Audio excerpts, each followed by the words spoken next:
On New Year's Eve of 1990, the city of St. John in Newfoundland was alive with excitement. Fireworks lit the cold sky, and laughter echoed through quiet neighborhoods as people gathered to welcome a new year. But while the city celebrated, a tragedy was unfolding behind closed doors that would soon shock the entire province. Inside a small home on Harborview Avenue lived Catherine Carroll, a 50-year-old woman, known by her neighbors as kind, devout, and deeply involved in her church community. She worked hard, lived modestly, and was loved by those around her. Nothing about her life suggested she would ever become the victim of one of Newfoundland's most infamous crimes. When Catherine failed to attend morning mass on January 2nd, 1991, people began to worry. She was known for her routine and reliability. Her son, 19-year-old Greg Parsons, tried calling her several times that day but got no answer. As the hours passed, he felt an uneasy sense of dread.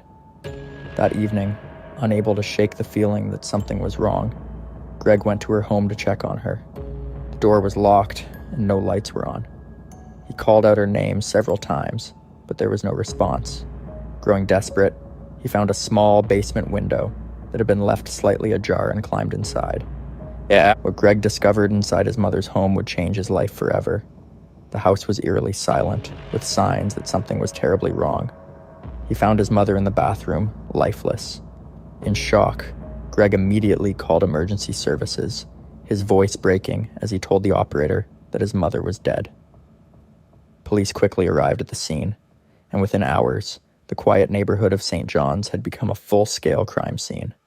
Word spread fast, and by morning, the story was already dominating local headlines. The murder of Catherine Carroll stunned the entire community.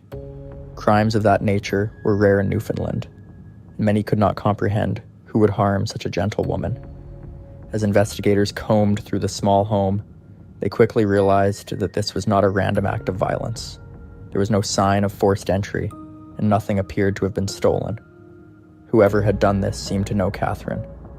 But as the hours turned into days, and the pressure to solve the case grew, detectives made a crucial mistake, one that would soon destroy an innocent man's life.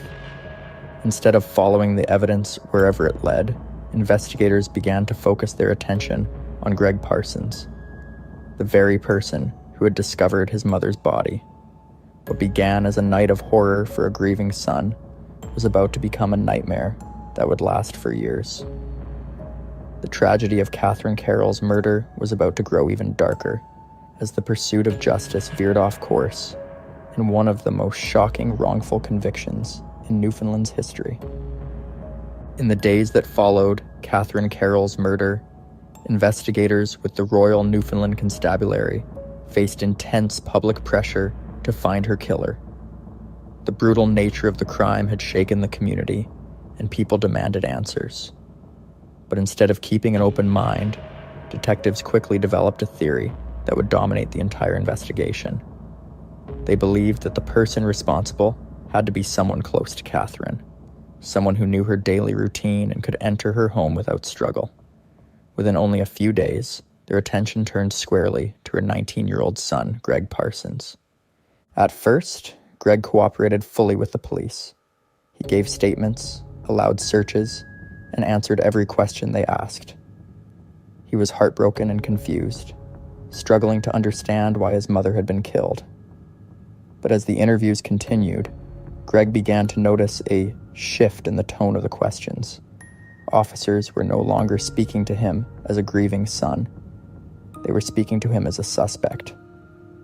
Detectives pointed to the lack of forced entry, suggesting that Greg must have used his own key to get inside. They also focused heavily on rumors from neighbors, claiming that Greg and his mother often argued. What started as speculation quickly became the foundation of a case.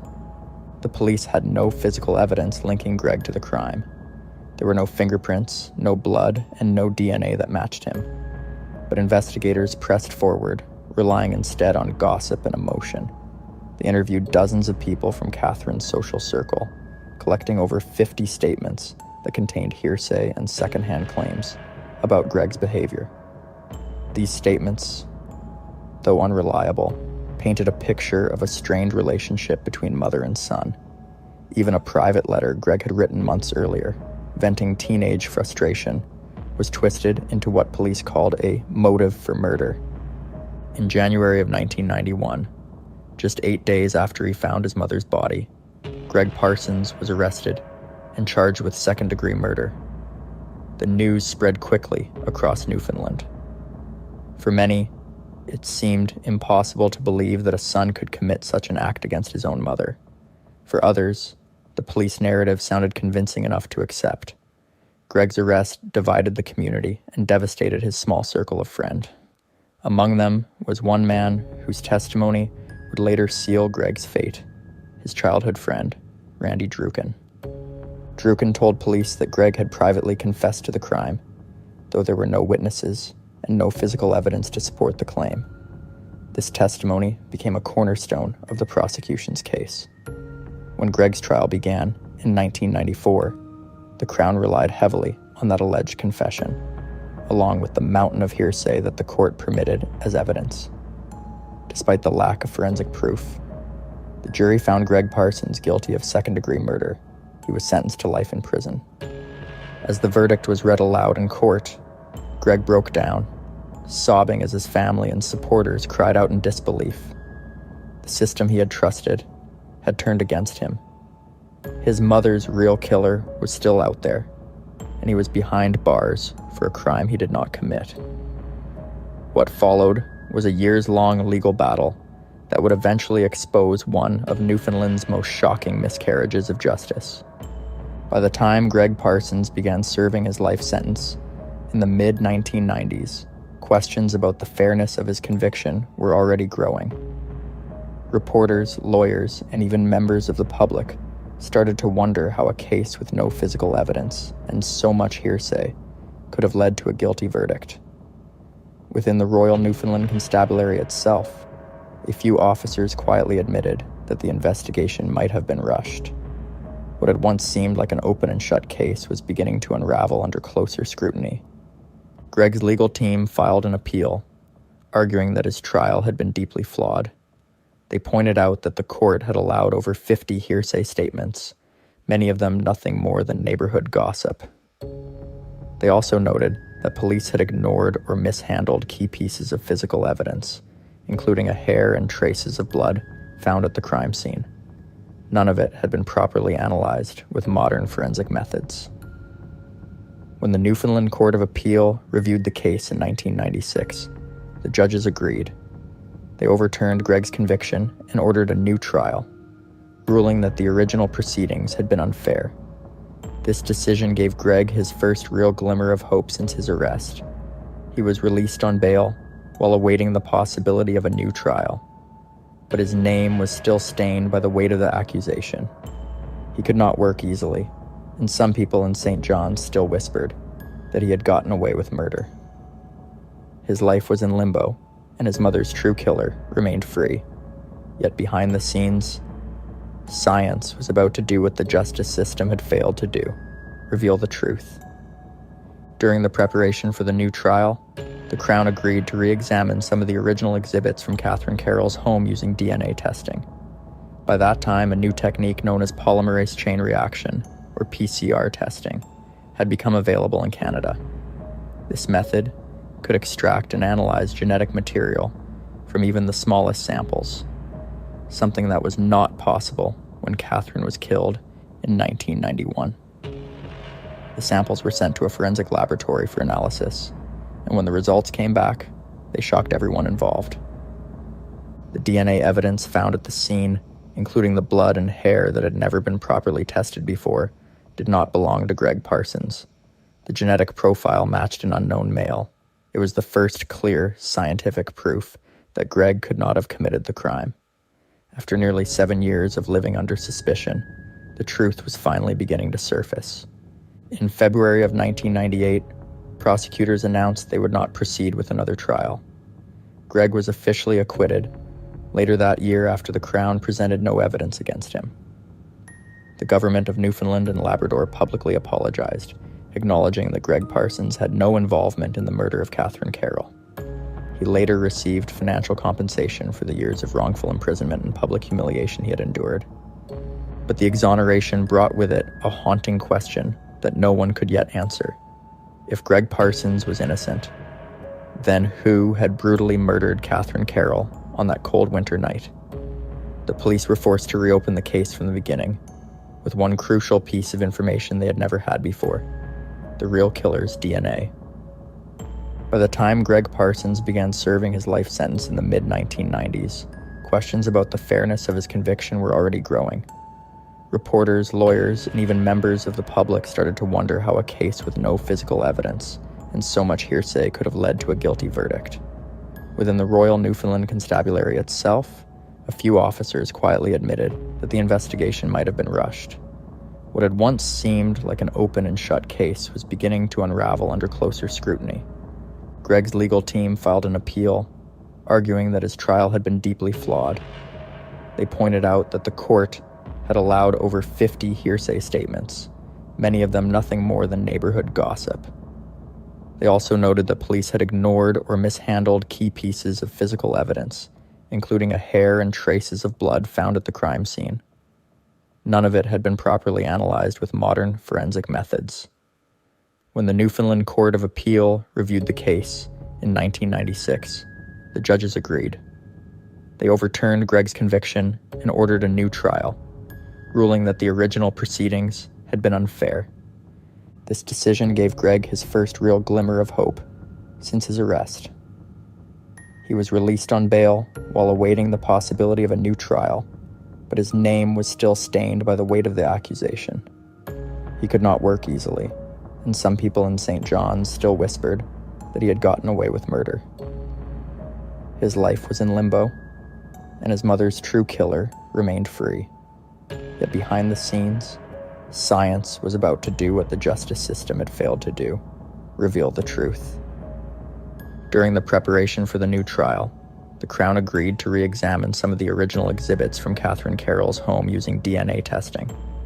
By that time, a new technique known as polymerase chain reaction, or PCR testing, had become available in Canada. This method could extract and analyze genetic material from even the smallest samples, something that was not possible when Catherine was killed in 1991. The samples were sent to a forensic laboratory for analysis, and when the results came back, they shocked everyone involved. The DNA evidence found at the scene, including the blood and hair that had never been properly tested before, did not belong to Greg Parsons. The genetic profile matched an unknown male. It was the first clear scientific proof that Greg could not have committed the crime. After nearly 7 years of living under suspicion, the truth was finally beginning to surface. In February of 1998, prosecutors announced they would not proceed with another trial. Greg was officially acquitted later that year after the Crown presented no evidence against him. The government of Newfoundland and Labrador publicly apologized, acknowledging that Greg Parsons had no involvement in the murder of Catherine Carroll. He later received financial compensation for the years of wrongful imprisonment and public humiliation he had endured. But the exoneration brought with it a haunting question that no one could yet answer. If Greg Parsons was innocent, then who had brutally murdered Catherine Carroll on that cold winter night? The police were forced to reopen the case from the beginning, with one crucial piece of information they had never had before: the real killer's DNA. After hours of tense deliberation, the jury returned to the courtroom in mid-1982. The air inside the St. John's courthouse was thick with anticipation as the foreman stood and delivered the verdict: guilty of first-degree murder. Brian Doyle showed little emotion as the words were read aloud, while family members of Catherine Carroll quietly wept in the gallery. The judge sentenced Doyle to life in prison without the possibility of parole for 25 years, the maximum penalty available in Canada at the time. For the community of St. John S., the verdict brought a sense of closure, but not relief. Catherine Carroll had been a well-known and deeply loved figure in her neighborhood, remembered for her kindness and generosity. Her death had not only shaken the small city, but also exposed flaws in how crimes against women were investigated in Newfoundland during that period. the tragedy led to renewed discussions about improving forensic practices and ensuring that violent offenders were more closely monitored after release. In the years that followed, the Catherine Carroll case became one of Newfoundland's most studied crimes. It was frequently referenced in legal circles and true crime discussions as a turning point in how rural provinces approached complex murder investigations. Law enforcement agencies began incorporating more advanced evidence preservation methods and collaborated more closely with National Forensic Services to prevent future investigative setbacks. Brian Doyle served his sentence at a federal penitentiary, where he maintained his innocence for years. Appeals were filed, but ultimately denied. Investigators and prosecutors consistently stood by the integrity of their case, noting that every piece of available evidence had been scrutinized and verified. To many, Doyle's conviction represented justice for a woman whose life had been taken without reason, though some in the public continued to question whether all the answers had truly been found. Catherine Carroll's story remains a haunting reminder of how quickly violence can shatter peace in even the quietest corners of the world. Her name still resonates across Newfoundland, especially among those who remember the fear and heartbreak that followed her death. Local memorials have quietly honored her over the years, keeping her memory alive and serving as a warning about the darkness that sometimes hides behind ordinary lives. Decades later, the case continues to be retold in documentaries, books, and local discussions, not because of its mystery, but because of its enduring emotional weight. The murder of Catherine Carroll changed Newfoundland forever, inspiring reforms, reflection, and a renewed dedication to justice in her name.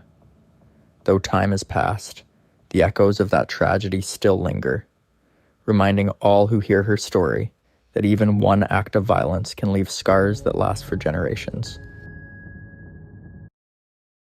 On the evening of June 7th, 2017, 24-year-old Cortney Lake was captured on a residential security camera, leaving her home on Wellington Crescent in Mount Pearl. She walked away around 7:52 p.m., wearing a gray hooded parka with a pink liner, a pink and white plaid shirt, black pants, and glasses. Details later confirmed by the Royal Newfoundland Constabulary. Just 2 minutes later, at 7:54 p.m., dashcam footage shows her getting into a black GMC pickup truck on Michener Avenue. The truck had a distinctive Browning-style camouflage deer head decal on the rear window, a key detail in the investigation. Prior to that night, Cortney's life was difficult. She was navigating a troubled relationship and had reported serious abuse. Her ex-boyfriend, Philip Smith, had court-ordered conditions to stay away from her and her family. Just hours before her disappearance, he admitted in court that he had picked her up, violating one of those restraining orders. That admission transformed the case. What had begun as a missing person report quickly grew into something much darker. The next day, June 8th, the RNC officially identified Cortney's disappearance as suspicious. Public appeals went out for help. Dashcam footage, surveillance images, and the distinctive truck detail were all shared, in hopes someone would come forward. Family, friends, and community members rallied behind the hashtag #HelpFindCourtney, pushing the story across social media, desperately seeking new leads. The last known images of Cortney walking toward the truck remain frozen in time, haunting, unresolved, and central to a case that still haunts Newfoundland. In the days following Cortney Lake's disappearance, the Royal Newfoundland Constabulary began building a detailed picture of her final known movements. Officers conducted door-to-door inquiries throughout Mount Pearl, gathering additional residential footage to track the black pickup truck after it left Michener Avenue. Investigators confirmed that the truck continued toward the area of Ruth Avenue, a detail they later publicly released in hopes of jogging someone's memory. Community members submitted tips, video clips, and possible sightings, giving the RNC crucial starting points as the search widened. Cortney's family organized public search efforts almost immediately, Volunteers combed wooded areas, trails, and ponds across Mount Pearl and St. John's, guided by the possibility that the truck may have traveled to isolated spaces nearby. These searches drew large crowds, all hoping to find any sign of where Cortney could have gone after entering the vehicle. The RNC supported several of these community-led searches by providing guidance and ensuring search locations did not interfere with active investigative work. Police also began examining Cortney's recent history, including her known fears, her relationships, and any potential conflicts that could help establish motive. They contacted individuals she had interacted with in the days leading up to her disappearance, including friends, co-workers, and family members. Officers reviewed her phone records, checked banking activity, and monitored travel documents. Everything indicated that Cortney had not left the area voluntarily, and there was no evidence she had planned to go anywhere that night beside her mother's home. Investigators began looking closely at the truck captured on camera, analyzing its unique features and matching them to possible owners. Tips from the public helped narrow the list, and before long, the RNC identified one individual whose vehicle matched the distinctive appearance shown in the footage. This discovery prompted further interviews, forensic examinations, and searches of locations connected to that person. Police remained cautious, stating only that they had identified individuals of investigative interest, but they emphasized that the case remained open-ended as new information continued to surface.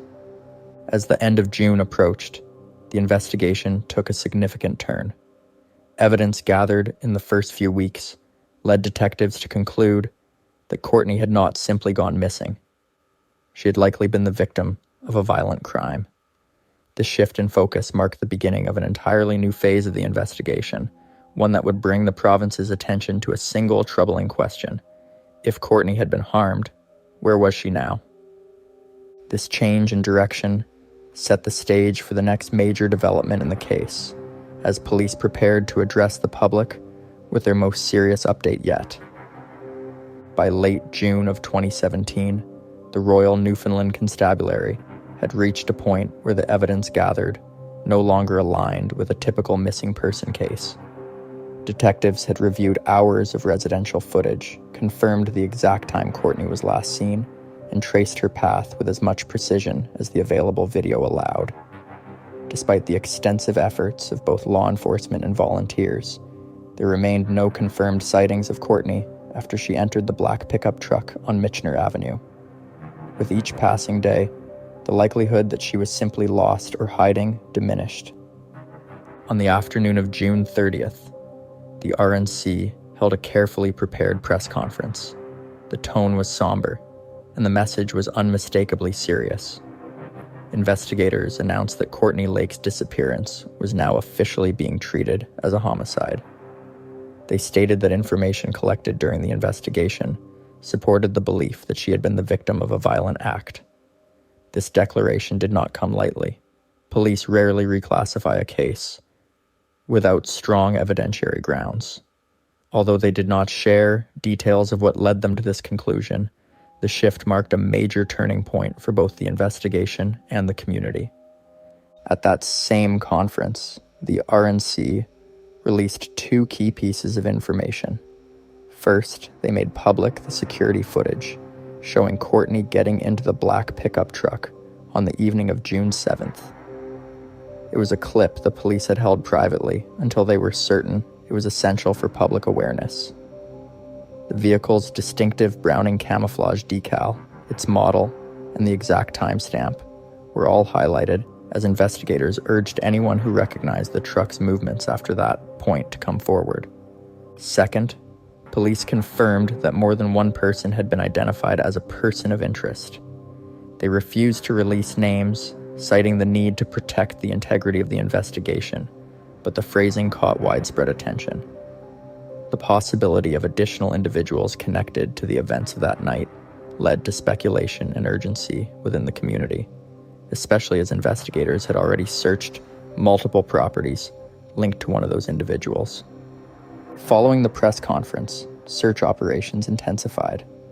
the RNC deployed specialized units to remote locations on the outskirts of St. John's and Mount Pearl, focusing on areas with a difficult terrain. Officers used helicopters, all-terrain vehicles, and trained dogs to scan ponds, wooded regions, and isolated trails. These searches were guided by tips, by digital data patterns, and by their own investigative analysis. Despite the scale of these efforts, no physical trace of Cortney surfaced. As the investigation moved deeper into the summer, detectives continued to pursue new leads while carefully re-examining earlier ones. They worked to verify timelines, confirm sightings, and clarify information provided by witnesses. Every movement captured on video, every reported tip, and every piece of digital evidence was reviewed in hopes of revealing where Cortney had been taken after the pickup truck turned off Michener Avenue. While the declaration of homicide brought a new level of seriousness to the search, it also left the public and Cortney's family facing an overwhelming mixture of grief, fear, and determination. With no recovery, no confession, and no firm answers, the case had shifted into one of Newfoundland's most deeply troubling investigations, one that now centered on uncovering who was responsible and where Cortney might be. As July of 2017 unfolded, the Royal Newfoundland Constabulary intensified its focus on the one individual whose actions, history, and proximity to Cortney placed him at the center of the investigation, Philip Smith. Although the police had not publicly named him during early press conferences, their investigative direction became increasingly clear through the searches they conducted and the court records that emerged. Smith's past involvement with Cortney, combined with the video evidence of him picking her up on the evening she vanished, brought him under mounting scrutiny. In the weeks following Cortney's disappearance, the RNC executed detailed searches at locations connected to Smith. Officers inspected his property, examined outbuildings, and used specialized teams to look for any signs that Cortney had been there. They also seized his black GMC Sierra pickup truck and conducted forensic testing. The distinctive vehicle, recognizable for its browning camouflage decal, was the last confirmed place where Cortney had been seen alive. Although the truck was eventually returned after examination, investigators remained convinced that the time she spent inside it held critical answers. During this period, Smith faced growing legal consequences unrelated to the homicide investigation, but deeply tied to his past behavior toward Cortney. On June 27th, only 20 days after she vanished, he was arrested for breaching a no-contact order. This was not directly related to the search for Cortney, but it placed him in custody while investigators continued to build their case. His prior guilty plea for assaulting Cortney in April of that same year, along with earlier breaches of court-ordered restrictions, painted a clear pattern of escalating and dangerous behavior. As detectives continued their work, Smith appeared in court again on August 9th of 2017. During that hearing, he pleaded guilty to breaching the order that prohibited contact with Cortney. But what drew the most attention was a brief and chilling admission. Smith acknowledged that he had picked Cortney up on the evening she disappeared. He confirmed what police had already believed from the security footage. However, he refused to answer any other questions. He provided no explanation for where they went, what happened afterward, or when he last saw her. His silence deepened the mystery and intensified the sense of urgency around the investigation. Behind the scenes, the RNC was conducting broad and methodical searches in remote and heavily wooded areas.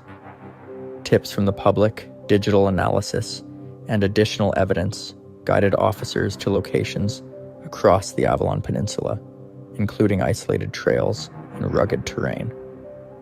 One area, near Bellevue Beach, roughly an hour outside St. John S., drew particular attention. Detectives were not ready to release their full reasoning, but it was clear they believed the region might hold relevance to Smith's movements in the time after Cortney was last seen. Despite their efforts, investigators found no trace of Cortney. Each unsuccessful search added emotional weight to the case, leaving her loved ones in a devastating limbo. Still, police publicly reaffirmed their belief that people within the community held information that had not yet been shared. They encouraged anyone with knowledge of Smith's movements, especially on the night of June 7th, or the days that followed, to contact investigators. Smith's behavior, combined with his refusal to cooperate, solidified him as the primary focus of the investigation. And as the summer progressed into autumn, an unexpected and tragic shift in the case would change its direction forever. As autumn of 2017 began, the investigation into Cortney Lake's disappearance reached a critical turning point, one that brought no closure, only deeper uncertainty. Philip Smith, the man investigators believed held the most crucial information, had remained silent through every stage of questioning.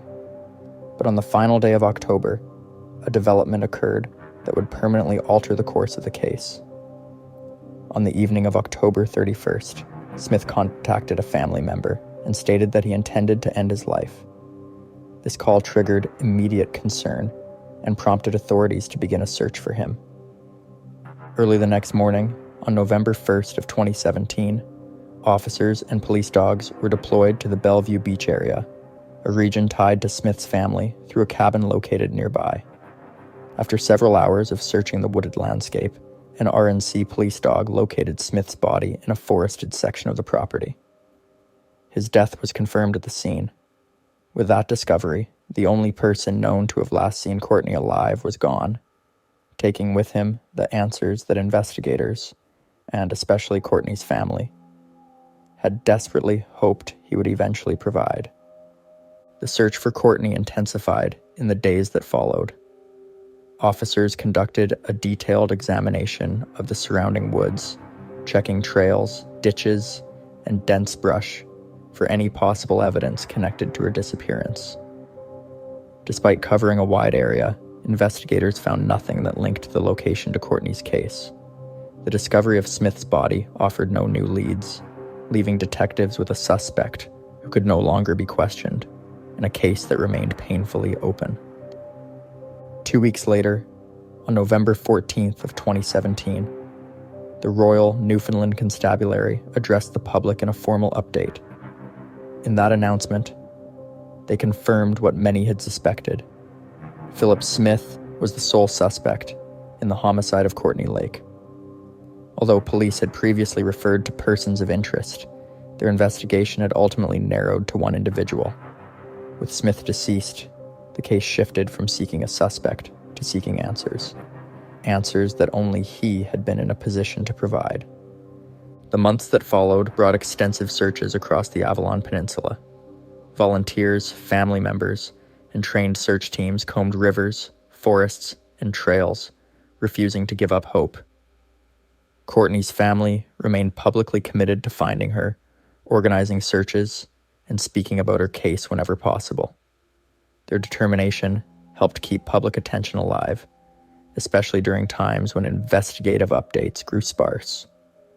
What remained clear was that no amount of time or distance could weaken their resolve to bring her home. To this day, Cortney Lake has not been found. Her disappearance remains an active homicide investigation, and the Royal Newfoundland Constabulary continues to urge anyone with information, no matter how minor it may seem, to come forward. Detectives believe that someone within the community may have witnessed something relevant on the night of June 7th or in the days that followed, and that those details could finally help locate her remains. Cortney's case stands as one of Newfoundland's most heartbreaking reminders of how quickly violence can escalate and how devastating unanswered questions can be for a family. Her loved ones have preserved her memory through vigils, community walks, and continued advocacy, always pushing for the truth that was denied to them by the silence of the man at the center of the investigation. They remain hopeful that, with time, someone will step forward and provide the information needed to bring Cortney home. Although years have passed, this case continues to hold a powerful impact across the province. What happened after Cortney stepped into that truck remains unknown, but her family's belief in finding her has never faded. and until answers emerge, her story continues to be told, because every lead, every shared detail, and every moment of awareness brings them one step closer to the closure they have been seeking for far too long. Conception Bay South, Newfoundland, was quiet in the early hours of July 30th, 2016. Most residents were asleep, unaware that a violent crime was about to unfold in their community. Stephen Miller, a 25-year-old man, was at home in his modest house on the main highway. Known for being friendly, hardworking, and dedicated to his family, Stephen had a college diploma and a stable job as a millwright. That night, however, a group of men with criminal histories from nearby St. John's and Paradise had set their sights on him. The intruders planned a robbery, targeting cash and drugs. Masked and armed, they arrived at Stephen's house around 4 a.m., and the quiet summer morning erupted into chaos. Stephen's brother's girlfriend, asleep in another room, was woken by loud noises and shouting.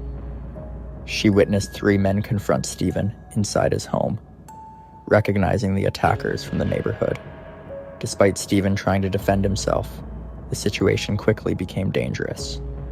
During the struggle, Stephen was forcibly removed from the house. The men made the decision to take him away, claiming they would get help, while one of the intruders stayed behind. Chesley Lucas set fire to the living room, using gasoline he had brought with him, creating a terrifying scene. Outside, flames began to engulf the house, alerting neighbors and police to the emergency. In those few minutes, what began as a robbery escalated into a life-threatening assault. Stephen Miller was taken from his home while the property burned behind him. That night shattered the sense of safety in the community and set off a massive chain of events.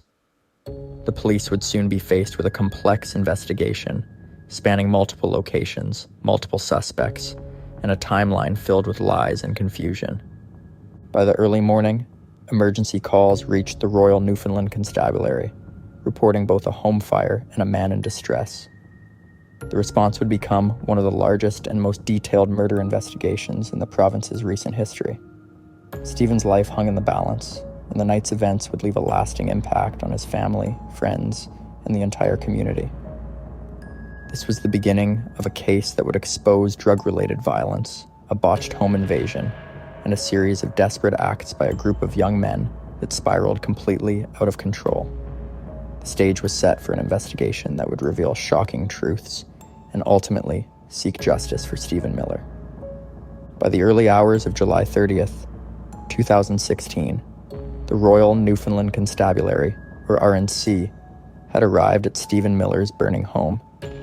Firefighters worked quickly to contain the blaze, while officers began taking statements from witnesses, including Stephen's brother's girlfriend, who described the intruders and the sequence of events inside the house. Investigators immediately realized they were dealing with a home invasion, assault, arson, and likely a homicide. The scale of the crime required a full, coordinated response. Within hours, police received disturbing news. Stephen's body had been discovered in a driveway miles away in the Bayview Heights neighborhood. The location seemed random, suggesting the attackers had left him where he would not be easily found. Paramedics confirmed that he had succumbed to the injuries sustained during the struggle at his home. The investigators now faced the challenge of connecting multiple crime scenes: the burned house, the driveway where Stephen was found, and later, the locations where the perpetrators had fled. The RNC quickly began piecing together the timeline. 2 suspects, Paul Connolly and Calvin Kenny, had been injured during the struggle and were found at different locations. Connolly was discovered unconscious on a street in Paradise with stab wounds, while Kenny made a call to 911 from Stephen Miller's phone, giving false information about the location. Officers noted discrepancies in their statements and began focusing on the fact that their alibis did not match the sequence of events. Forensics teams collected evidence from the burned house, including a buck knife with traces of blood. DNA and fingerprints would later play a critical role in linking the suspects to the crime. The investigation also involved locating the fourth suspect, Chesley C.J. Lucas, who had fled Newfoundland for Nova Scotia. Police issued a Canada-wide warrant and coordinated with authorities in Halifax. On August 9th, 2 weeks after the attack, officers arrested Lucas at a downtown restaurant without incident. The suspect was cooperative initially, allowing investigators to gather more information about his role in the crime. In addition to physical evidence, investigators interviewed neighbors, family, and associates of the suspects. Surveillance footage and cell phone records helped establish the movements of all four men during the night of the attack.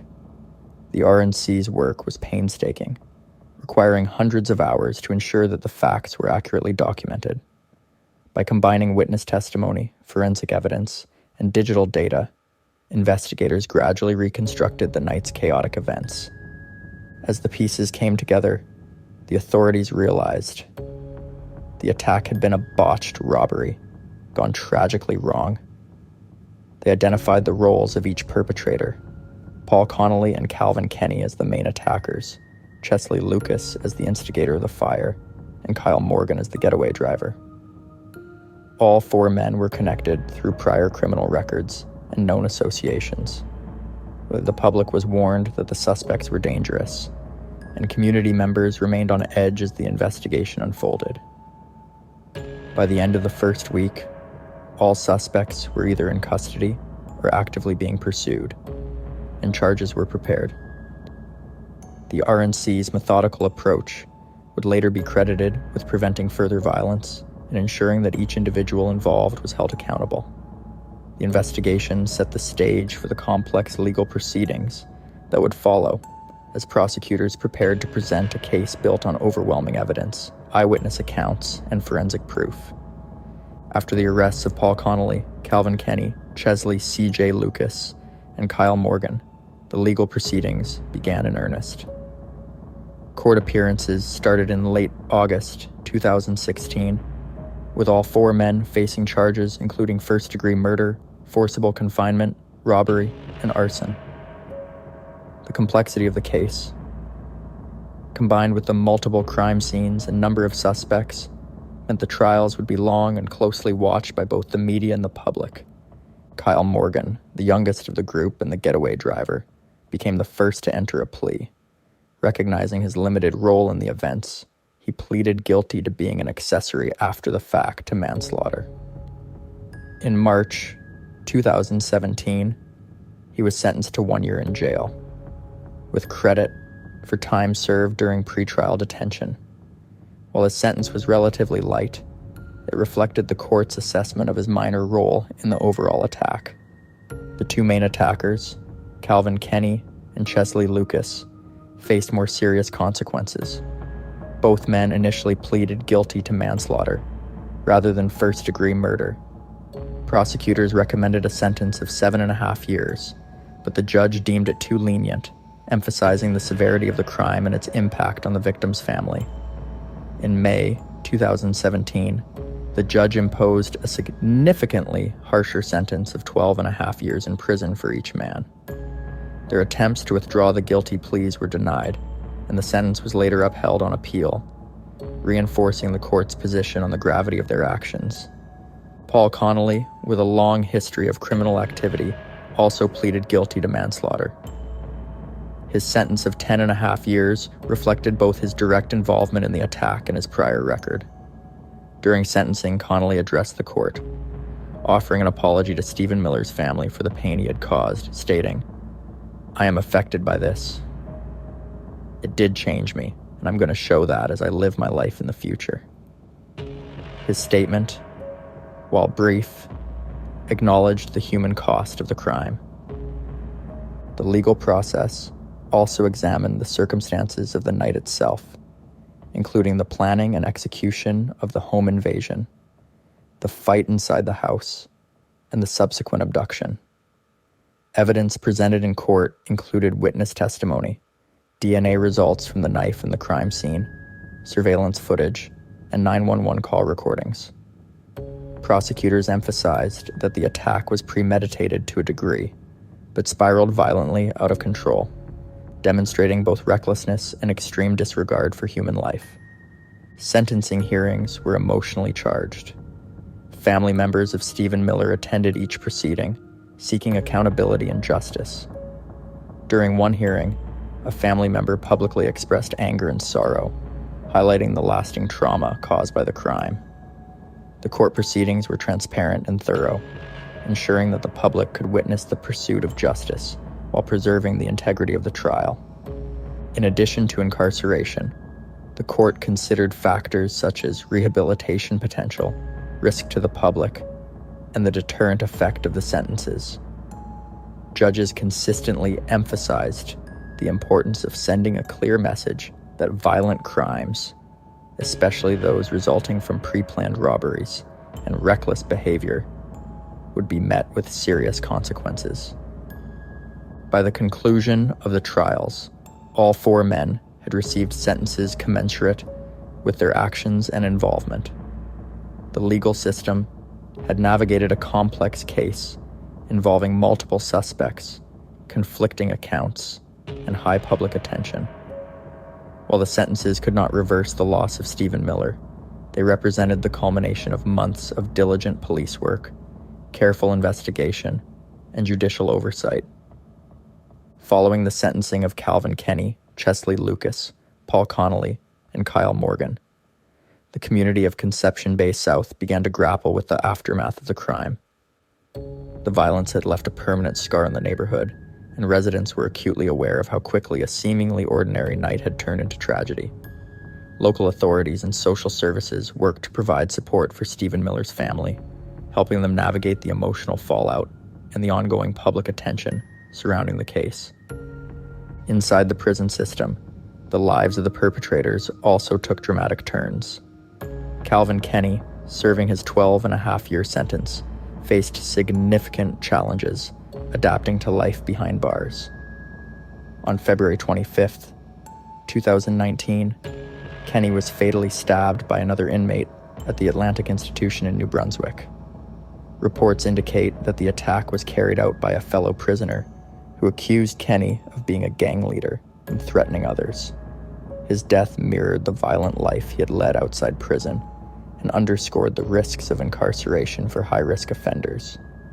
Chesley Lucas and Paul Connolly continued serving their sentences.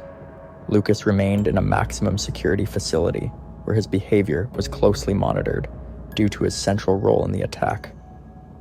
Connolly, despite having apologized to Stephen Miller's family during sentencing, had to adjust to a controlled environment that strictly limited personal freedoms and required ongoing compliance with institutional rules. Kyle Morgan, having served his 1-year sentence, was released and returned to civilian life, carrying the weight of witnessing the tragic consequences of the home invasion. The fire that had destroyed Stephen Miller's house was demolished just over a month after the attack, erasing the physical site of the crime but leaving behind a profound emotional void for the community.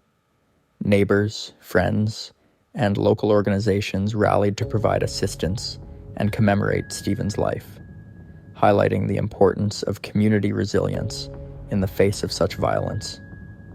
Memorials and vigils were held, allowing residents to collectively mourn and reflect on the events that had shaken their town. The Royal Newfoundland Constabulary reviewed the events leading to Stephen Miller's death, noting areas where rapid response and forensic work had been crucial in identifying and apprehending the suspects.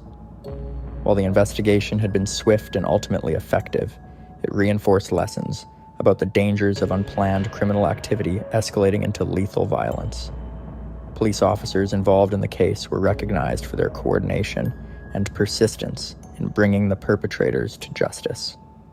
Community programs focused on youth crime prevention gained attention after the case, emphasizing the risks of involvement in gangs, drug-related activities, and violent crime. The story of Stephen Miller was cited as an example in educational and law enforcement discussions, illustrating how ordinary people could become entangled in criminal acts with devastating results. Family members of Stephen Miller became advocates for crime awareness, speaking publicly about the dangers of drugs, peer pressure, and risky behavior. Their efforts helped promote conversations about personal safety, early intervention, and the importance of community vigilance in preventing tragedies. Even years after the crime, the memory of that night in July 2016 continued to shape the lives of those involved and the wider community. While justice had been served in the courts, the emotional and social impact of the attack lingered, serving as a reminder of the fragility of safety and the enduring consequences of violent crime. Years after the tragic murder of Stephen Miller, the community of Conception Bay South continues to remember the young man whose life was cut short on July 30th, 2016. Memorials and tributes keep his memory alive, reminding residents of the fragility of life and the consequences of violence. Friends and family often speak about Stephen as a kind, generous, and spirited person, highlighting how his absence has left an irreplaceable void in the town. The case also left a lasting impact on the criminal justice system in Newfoundland. Law enforcement agencies examined the sequence of events, noting both the challenges and successes of the investigation. The rapid coordination between the Royal Newfoundland Constabulary and other agencies was praised, but the case also reinforced the importance of proper planning and awareness of potential dangers during violent incidents. The trial process and sentencing demonstrated the complexities of dealing with multiple offenders, plea bargains, and the balance between punishment and public confidence in justice. Stephen Miller's family has worked tirelessly to transform their grief into advocacy. They have spoken publicly about the dangers of drug-related crime, emphasizing prevention and education for youth in the province. Their message focuses on making young people aware of how quickly criminal activity can escalate and the life-changing consequences that can follow. Community organizations have partnered with families to run programs aimed at reducing gang involvement and encouraging safe decision-making among teenagers and young adults. The violent deaths and prison experiences of the perpetrators also serve as cautionary tales. Calvin Kenny's murder in prison in February 2019 was widely covered in the media, showing how violent behavior outside the law can carry over into incarceration. The sentences of Chesley Lucas and Paul Connolly demonstrate that the justice system can deliver accountability, though it cannot undo the trauma experienced by victims' families. These outcomes highlight the far-reaching consequences of crime, both for those who commit it and those who are affected by it. In schools, workplaces, and public forums across Newfoundland, Stephen Miller's story is frequently cited as an example of the dangers of unplanned criminal activity and the devastating ripple effects that follow. It has inspired conversations about community safety, personal responsibility, and the importance of support networks in preventing crime. The case has also influenced local policy discussions on youth engagement, gang prevention, and interventions for at-risk individuals. Despite the tragedy, there are moments of hope. Friends and family remember Stephen for his vibrant personality, his love of music, and his dedication to those around him. Local residents continue to honor him through memorials and acts of service, ensuring that his story does not fade from collective memory. His life, though tragically short, continues to influence positive change and community awareness. The Stephen Miller case also serves as a reminder that even in small, tight-knit communities, violence can erupt unexpectedly. It underscores the importance of vigilance, early intervention, and support systems for both potential victims and those at risk of committing crimes. Policymakers, educators, and law enforcement continue to reflect on the lessons of this case in shaping safety initiatives and prevention strategies. Finally, the legacy of Stephen Miller is one of caution, remembrance, and community resilience. While his family will always mourn him, their advocacy, along with the ongoing memory of his life, ensures that the story of that summer night in July 2016 continues to educate, warn, and inspire change. The tragedy serves as both a stark warning and a call to action for communities across Newfoundland and beyond to work together to prevent such senseless violence from ever happening again.